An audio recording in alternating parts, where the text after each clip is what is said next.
Good Saturday morning, everybody. This is Chuck Schultz with Patriot Builders and Michigan Sawmill Sales. I want to wish everybody a happy 4th of July weekend and stay safe out there.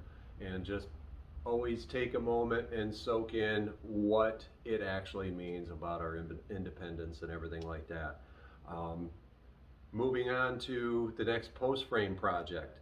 I have a series of videos in a moment. We're going to be playing clips of that. I'll narrate over that. Of this next build we're working on as we speak, from footings all the way to the insulation stage today, where we're at today. Um, I know I haven't done any videos of this home, and we were documenting the other house that was under construction, more focused on that. So I'm going to do a quick series of little clip videos narrated showing how we got to where we're at today on that project. So two things I'd like to point out: that we're going to kind of show how the concrete gets placed. I don't think I've done a video like that, the flat work inside the home, and what we do under the concrete, no matter what. If we're doing hydronic floor heat, we insulate the whole thing. We spend a lot of time and energy making sure those things are put in place so that we end up having a comfortable home, regardless if they have in-floor heat or not. The floor is going to be warm. And especially in our climate, it makes a lot of sense to do what we do. And it just makes the comfort level to where, I get a lot of people, I get a lot of people asking, oh, we can do hydronic floor heat or in-floor heat. And I'm a big fan of it, but people need to know that it comes with a price tag to do it properly.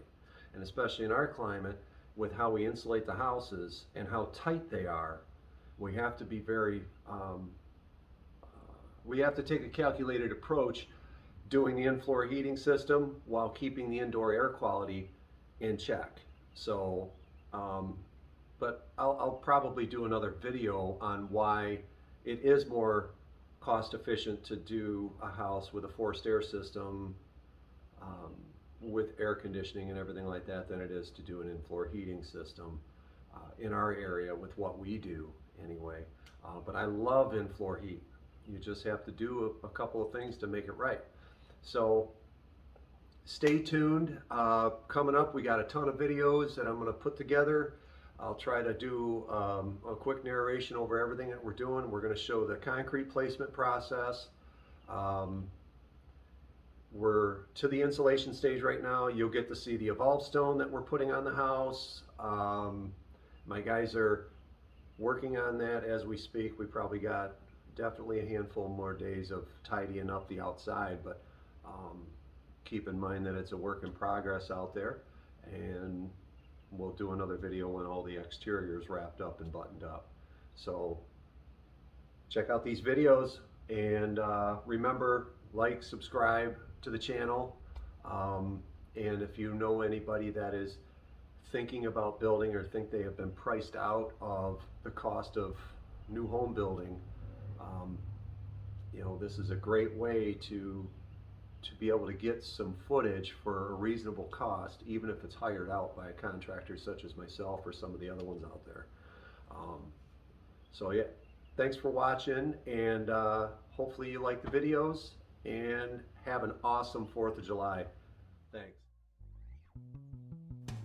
All right, here we are with the first truck in the footings. We've got 12-inch wide, 42-inch deep trench footings. We have 2 foot down on the inside of the trench footing with 2-inch foam for insulation and frost protection. Kind of unnecessary with how we do things, but they make the rules. We just got to play the game. So here it is. I think we're waiting on one more truck in this clip, and the footings are pretty much 80% complete at this point, and we're trying to beat the cold weather. So this was last fall when we put this in, so we had a strategic pause in this project because of the weather patterns that were coming. So This is us right before we were completing the last pour of the last little run of footing, and it went in great. Everything came out clean and straight.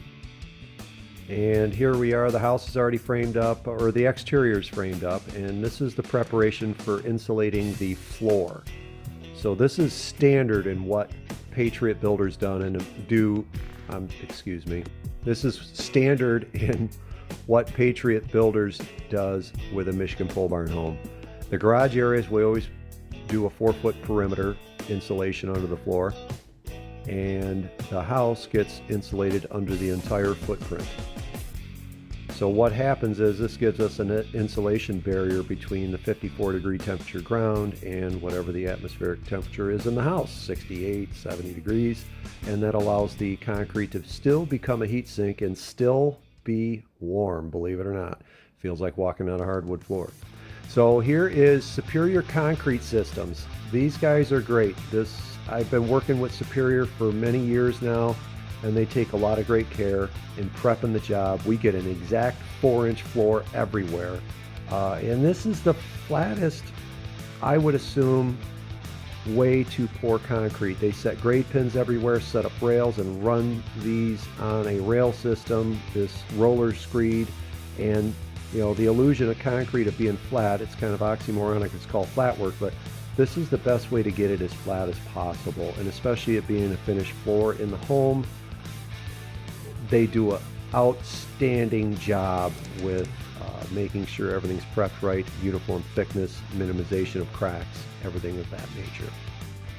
Here we are walking into the garage. We got some Evolve Stone sitting there, which the guys are outside right now putting that on. This is at the stage where insulation is completed. Drywall will be stocked next week on the 5th of July. And we are in the utility room, or this is the mud room area. Utility room's on the other side of that wall. We're going to walk through right here into the kitchen area, and that it's kind of hard to see with everything cluttered there with the those are all the floor materials. The homeowners are staining the floors this weekend, and that's the shot of that niche there where it's a flat ceiling. That's where the kitchen's going. Can't wait to see that coming. They upgraded the kitchen cabinets quite nicely from what was originally spec'd, so that's kind of cool. I can't wait to see or install those products. This is one of the bedrooms, one of the 3 bedrooms on the front wall here. That is the obvious, that's obviously the bathroom, the common bathroom of the house. And we are now entering the master bedroom. And so they got a nice master bedroom, good sized master bedroom with, you know, a lot of light, natural light. We're walking into the master bath. They'll have right there's where the double sink is going. And behind me here, you got the toilet room and the shower unit. And we're gonna slip into the master closet. So they got a decent size master closet. It's a moderate size master closet. So now we're gonna walk back through. We are going to insulate that wall right there for sound traveling through, you know, to keep sound from the living room, from the master. And then that is again the shot at looking at the living room, cutting across the living room to the bathroom or the kitchen, and that's the patio door to the back, small back patio.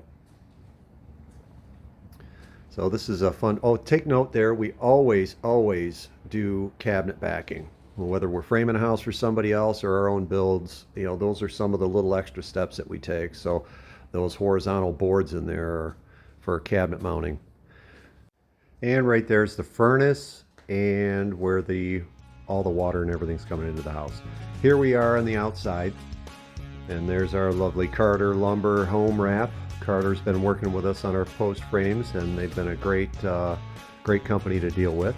Here we are starting the Evolve Stone. That is the rain screen that goes behind. And here we are, we've got the back wall completed.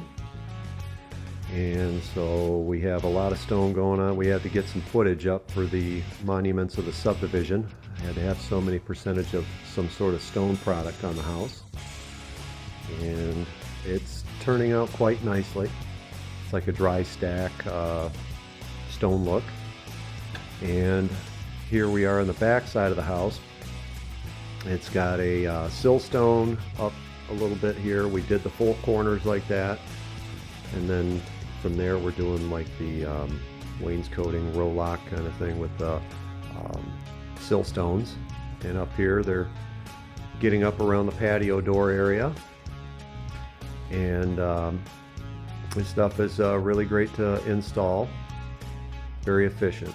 And it's my stepson Tony doing a good job putting that stone in. And well, anyway, you guys, thanks for watching. Please like and subscribe to the channel, much appreciated. The more subscribers we get, the more, you know, it helps us out with getting contact out.